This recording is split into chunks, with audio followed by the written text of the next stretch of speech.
As dawn approached, Dmitri became increasingly restless. The sound of distant artillery was growing closer, and he explained that this area would soon become too dangerous for conversation. "I must go," he said, gathering his equipment with efficient movements. "But there's something you should know. Something that will help you understand why this matters." He reached into his pack and pulled out a small, worn notebook. "I keep records of every shot I take. Not for military purposes, but for personal reasons." Sarah accepted the notebook with trembling hands. Opening it, she saw pages of careful handwriting in both Russian and Arabic. Each entry recorded a date, location, target, and, most importantly, the reasoning behind each shot. March 15th, disabled vehicle carrying fighters towards civilian area. No casualties, she read aloud. March 18th, destroyed sniper rifle aimed at school. Shooter wounded, not killed. Page after page told the same story. A marksman using deadly skills to preserve life rather than end it.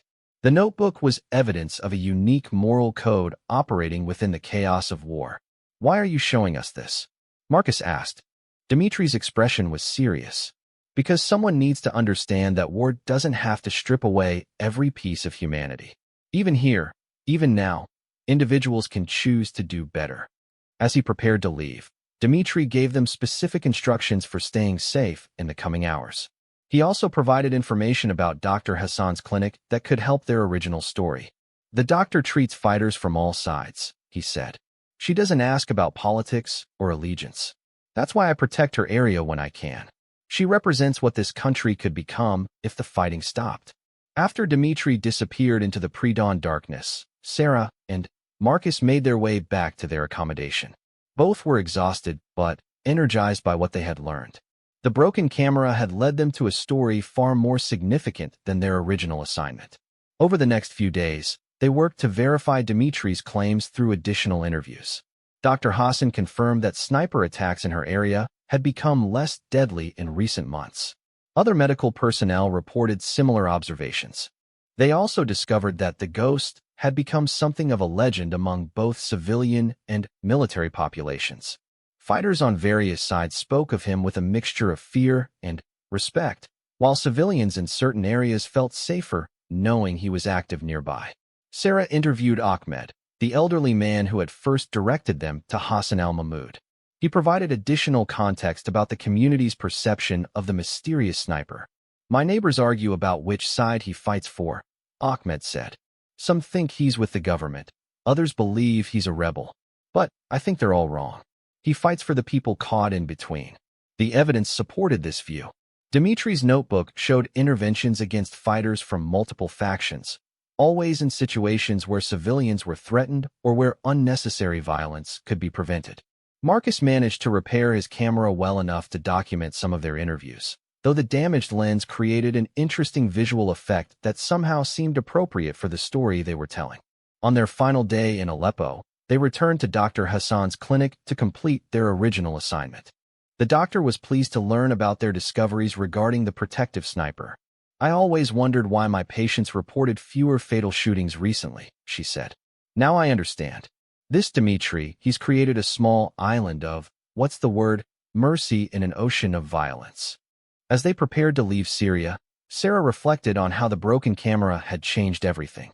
Their original story about a dedicated doctor was important, but the discovery of Dmitri Volkov revealed something deeper about human nature under extreme circumstances. The notebook Dmitri had shared contained 127 entries over 6 months. In each case, he had found alternatives to killing, often at considerable risk to himself.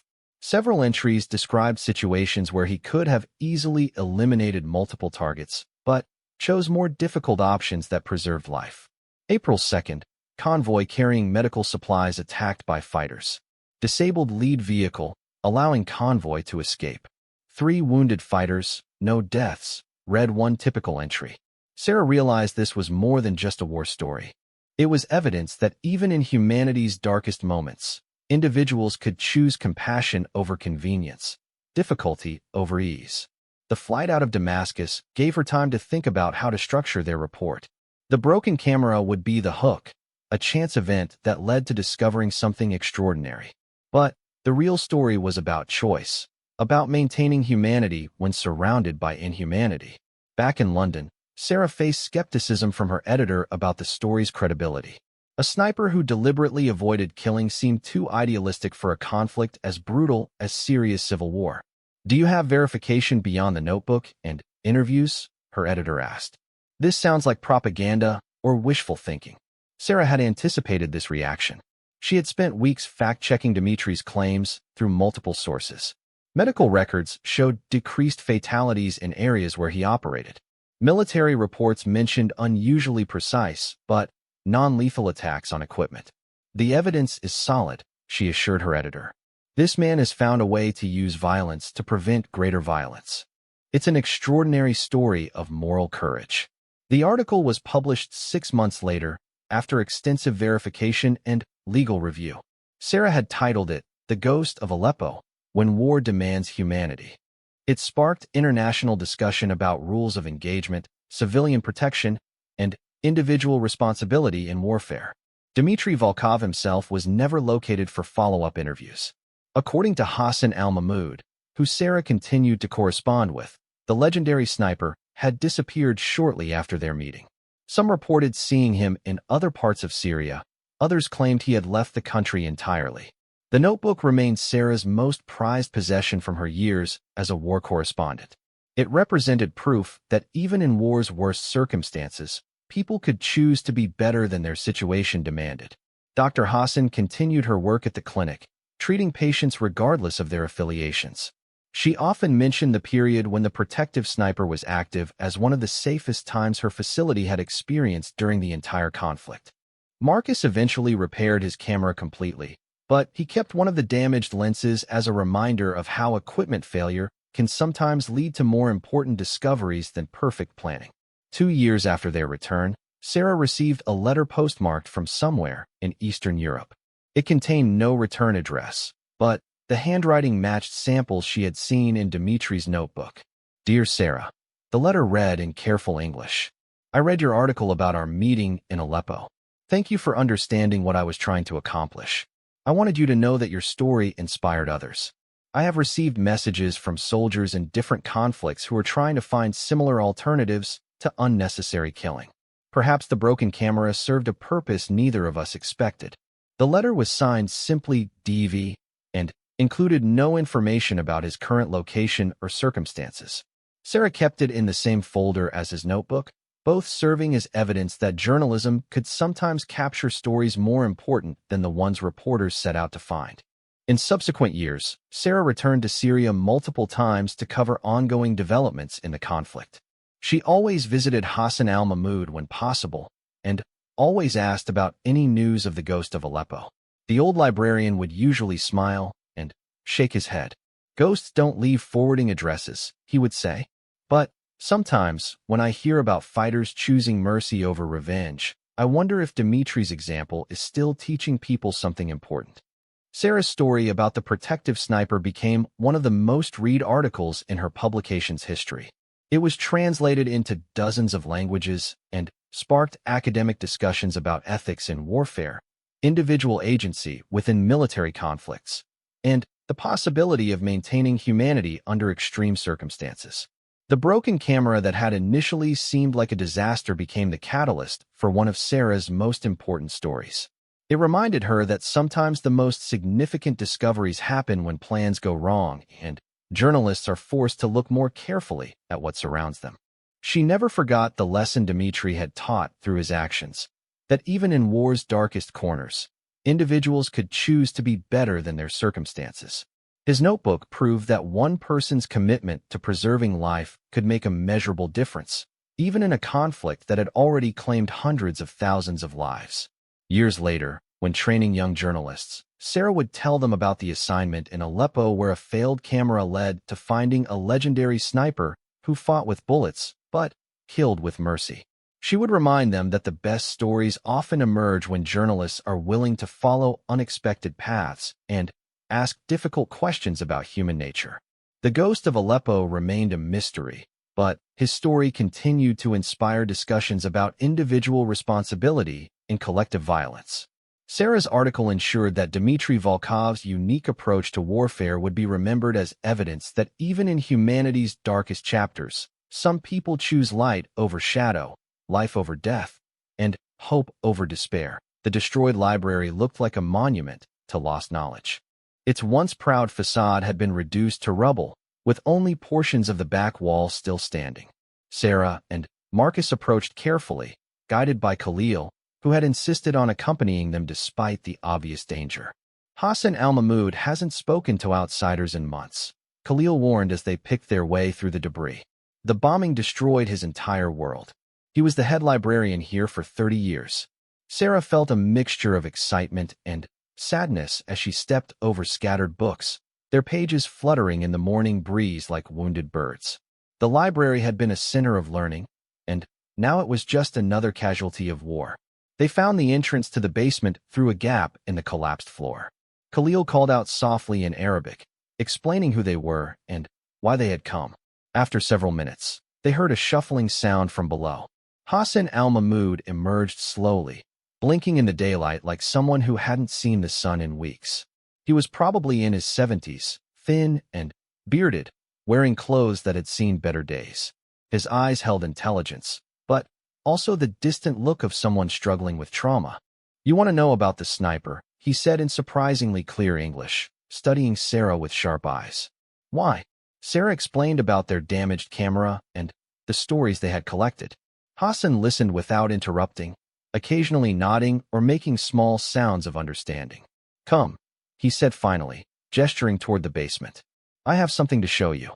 The basement was larger than Sarah had expected, with several rooms that had somehow survived the bombing above. Hassan had created a living space using salvaged furniture and books as improvised shelving. Candles provided light, and the smell of old paper filled the air. In one corner, he had assembled what looked like a shrine. Sarah moved closer and saw photographs, newspaper clippings, and handwritten notes covering the wall. At the center was a faded military photograph showing a young soldier in uniform.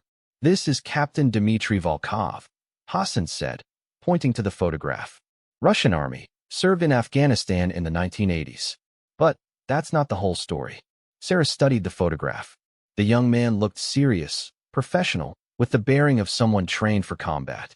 But there was something in his eyes that suggested depth beyond mere military training. "Dmitry came to Syria 3 years ago," Hassan continued. "But not as a soldier. He came as a refugee, fleeing problems in Russia. He was different from other foreign fighters. He asked me to teach him Arabic, to help him understand our culture." Marcus was taking notes while Sarah listened, fascinated by this unexpected revelation. A Russian sniper working in Aleppo wasn't unusual, but one who studied Arabic and local culture certainly was. "We became friends," Hassan said, his voice growing emotional. "He would come here every week, borrowing books about Syrian history, poetry, philosophy. He said he wanted to understand the people he might have to fight alongside or against." "What happened to him?" Sarah asked gently. Hassan's expression grew dark. "When the bombing intensified last month, I thought he was dead. The building where he lived was destroyed. But then, the story started, stories about a sniper who shoots to disable rather than kill. I knew it had to be Dmitry. Why would he fight that way?" Marcus asked, looking up from his notepad. Hassan moved to another part of his improvised shrine, pulling out a worn book of Arabic poetry. Dmitry read everything: military strategy, history, literature. But this book changed him. It's the work of Mahmoud Darwish, our great Palestinian poet. He opened the book to a marked page and read aloud in Arabic, then translated. "We have on this earth what makes life worth living. We have on this earth what makes life worth living. April's hesitation, the aroma of bread at dawn, a woman's point of view about men, the works of Aeschylus, the beginning of love, grass on a stone, mothers standing on a flute's thread, and the invader's fear of memories." Sarah felt goosebumps on her arms as Hassan's voice filled the basement. There was something powerful about hearing poetry in a place surrounded by destruction. "Dmitry memorized this entire poem," Hassan continued. "He said it taught him that every person, even in war, carries something worth preserving. That's why he doesn't kill unless he absolutely must. He tries to stop the fighting without ending lives." Over the next hour, Hassan shared more details about the mysterious sniper. Dmitry had been a champion marksman in the Russian army, capable of hitting targets at distances that seemed impossible. But his experiences in Afghanistan had left him questioning the value of taking lives. He told me about a young Afghan boy he was ordered to eliminate, Hassan said, his voice barely above a whisper. The boy was carrying what looked like weapons, but when Dmitry looked through his scope, he saw they were actually school books. He couldn't take the shot. His commanding officer was furious, but Dmitry said that moment changed everything for him. Sarah began to understand the complexity of the man they were investigating. This wasn't just a story about a skilled marksman, but about someone trying to maintain his humanity in an inhumane situation. Hassan, do you know where we might find Dmitry? She asked carefully. The old librarian looked conflicted. He visits me sometimes at night, when it's safer to move. He brings me food, medicine. But he made me promise never to reveal his location to anyone. We're not trying to expose him to danger, Sarah assured him. We want to tell his story properly. Maybe help people understand that even in war, there are individuals trying to do the right thing. Hassan studied Sarah's face for a long moment, as if trying to read her intentions. Finally, he nodded slowly. There's an old mosque about half a kilometer from here. It was damaged, but not destroyed. Dmitry sometimes uses the minaret as a position.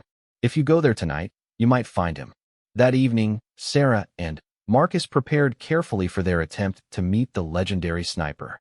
They left most of their equipment behind, bringing only Marcus's partially repaired camera and Sarah's notebook. Khalil had reluctantly agreed to guide them, though he was clearly nervous about the plan. The mosque was a beautiful building, or had been before the war. Its minaret still stood intact, rising above the surrounding destruction like a finger pointing toward heaven. The main prayer hall showed damage from shelling, but the basic structure remained sound. They waited in the shadows near the mosque entrance as darkness fell over Aleppo. The city at night was a different place. Sounds carried differently. Every shadow could hide danger, and the distant rumble of artillery provided a constant reminder that the war never slept. Around midnight, they heard footsteps approaching. A figure emerged from the darkness, moving with the careful precision of someone accustomed to dangerous situations. He was tall, lean, carrying a rifle with practiced ease. When he stepped into the moonlight filtering through the damaged mosque, Sarah could see that this was indeed the man from Hassan's photograph, though older and more weathered by war.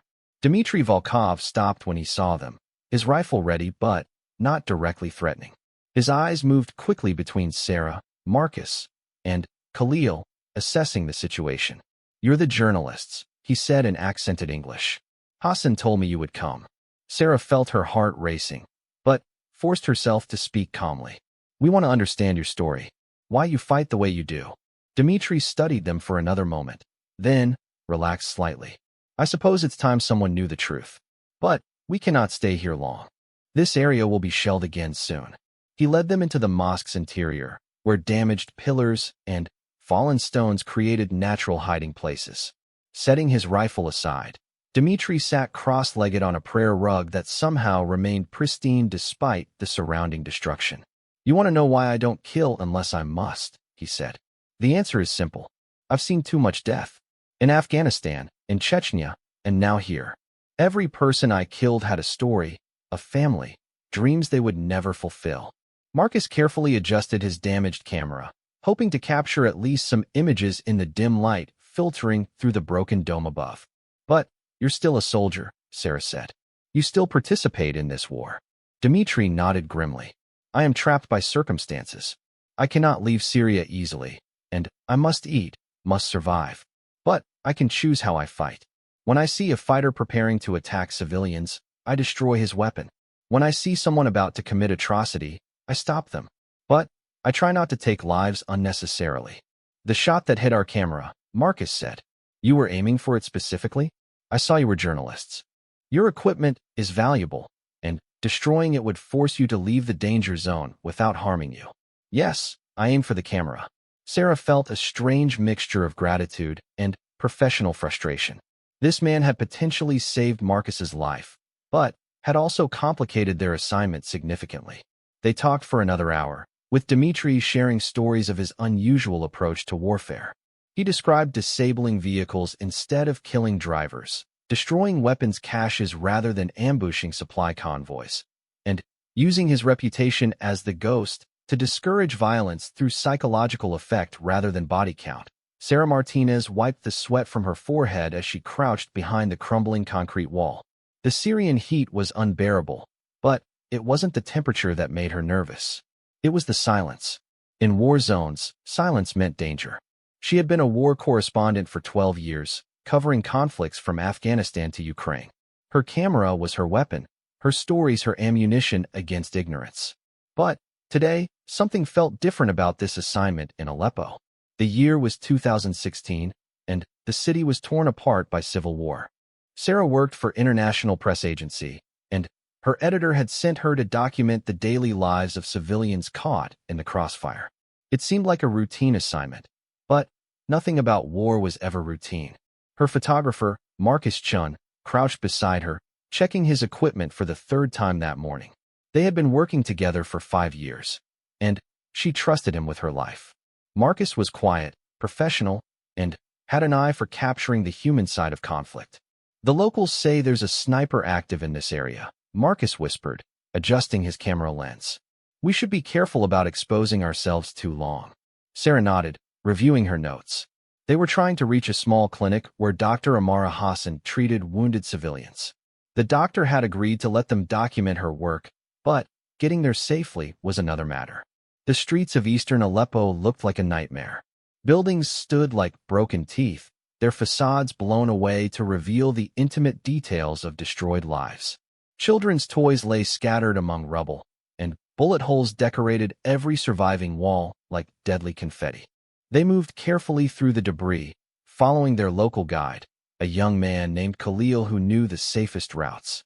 Khalil was barely 20, but his eyes held the weight of someone much older. War had a way of aging people before their time. "Stay low," Khalil advised, pointing toward a building about 200 meters away. "That's where the clinic is. We need to move fast across this open area." Sarah felt her heart racing as they prepared to sprint across the exposed street. This was the moment she dreaded most in her job, when survival depended on speed and luck rather than skill and preparation. They ran. Halfway across, Sarah heard the distinctive crack of a rifle shot. The sound echoed off the surrounding buildings, making it impossible to determine where it came from. They dove behind an overturned car, breathing heavily. "Everyone okay?" she asked, checking Marcus and Khalil for injuries. "I'm fine," Marcus replied, but his face was pale. "But we have a problem." He held up his camera, and Sarah's heart sank. The lens was shattered, spiderweb cracks running across its surface. A bullet had struck it, destroying their primary means of documenting the story. "The sniper must have been aiming for us," Khalil said grimly. "We were lucky the camera took the hit instead of Marcus."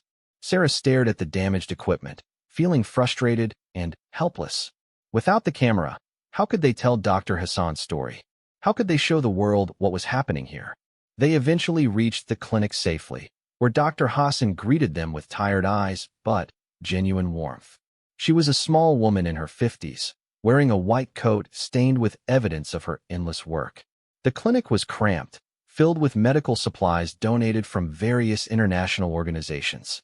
"Welcome," Dr. Hassan said in accented English. "I'm sorry your journey was dangerous. The sniper has been active for weeks. We've lost 3 people trying to cross that street. Do you know anything about this sniper?" Sarah asked, pulling out her notebook since the camera was useless. Dr. Hassan's expression grew thoughtful. "The locals call him the Ghost. No one has seen him, but his shots are unusual, very precise. He seems to target weapons and equipment rather than people directly. It's strange behavior for a sniper in this conflict." This information intrigued Sarah. In her experience, snipers in urban warfare typically aim to kill, not to disable equipment. Why would this one be different? Over the next few hours, she interviewed Dr. Hassan about her work while Marcus attempted to repair his camera. The doctor told stories of treating children, elderly patients, and fighters from both sides of the conflict. Her dedication was remarkable, but Sarah kept thinking about the mysterious sniper. "Doctor, you said the sniper targets equipment. Can you give me specific examples? Sarah asked during a quiet moment. Last week, a journalist from Germany had his camera destroyed, just like yours today. The week before, a fighter's rifle was shot right out of his hands. The man was wounded, but not killed.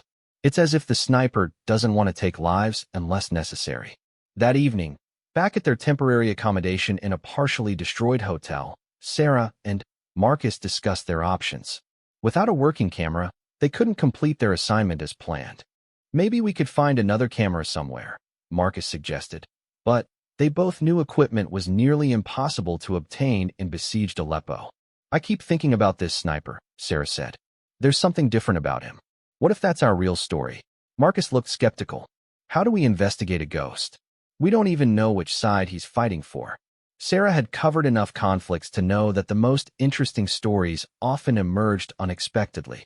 Her journalistic instincts told her there was something important about this mysterious marksman. The next morning, they returned to the clinic to continue their work with Dr. Hassan. Sarah had decided to focus on gathering information about the sniper while officially documenting the medical work through interviews and written observations. During their visit, a young fighter named Rashid was brought in with a shoulder wound. As Dr. Hassan treated him, Sarah learned that he had encountered the ghost the previous day. I was setting up a machine gun position, Rashid explained through gritted teeth as the doctor cleaned his wound. I heard the shot and felt the bullet pass right by my ear. It hit my rifle, completely destroying it. If he wanted to kill me, he could have. Instead, he just took away my weapon. Did you see where the shot came from? Sarah asked. The old insurance building, I think. But when we searched it later, no one was there. Like I said, he's a ghost. Sarah made note of the building's location. It was about 400 meters from where Rashid had been positioned, an incredibly difficult shot that required exceptional skill. Throughout the day, she collected similar stories from other patients and visitors to the clinic. Each account painted the same picture. A sniper who could have killed but chose not to, who seemed more interested in disabling weapons than eliminating people. That afternoon, an older man named Ahmed visited the clinic to check on his wounded grandson. When Sarah mentioned the sniper, Ahmed's reaction was unexpected. You're asking about the one they call the ghost? He said, lowering his voice. I might know something about him. Sarah's pulse quickened. What can you tell me? There's an old man, a veteran, who lives in the basement of the destroyed library. People say he's been talking about a sniper who fights differently than the others. But he's, how do you say, not quite right in the head since the bombing. Ahmed drew a simple map on a piece of paper, showing the location of the library. His name is Hassan al-Mahmoud. Be careful, though. He doesn't trust strangers easily. As the day ended, Sarah felt they were finally making progress toward understanding this mysterious figure. The broken camera had forced them to dig deeper, to ask questions they might not have otherwise asked. Marcus managed to partially repair his equipment, enough to take some basic photographs if needed. But Sarah was becoming convinced that their real story wasn't about Dr. Hassan's medical work anymore. Tomorrow, we're going to find this Hassan al-Mahmoud, she told Marcus as they prepared for another uncomfortable night in their damaged hotel. Are you sure about this? Marcus asked. We're supposed to be documenting the clinic, not chasing ghost stories. Sarah looked out the window at the destroyed cityscape, thinking about all the accounts they had heard. Something important was happening here, something that went beyond their original assignment. Sometimes the best stories find us when we're not looking for them, she said. That sniper saved your life today by hitting your camera instead of your head. I want to know why.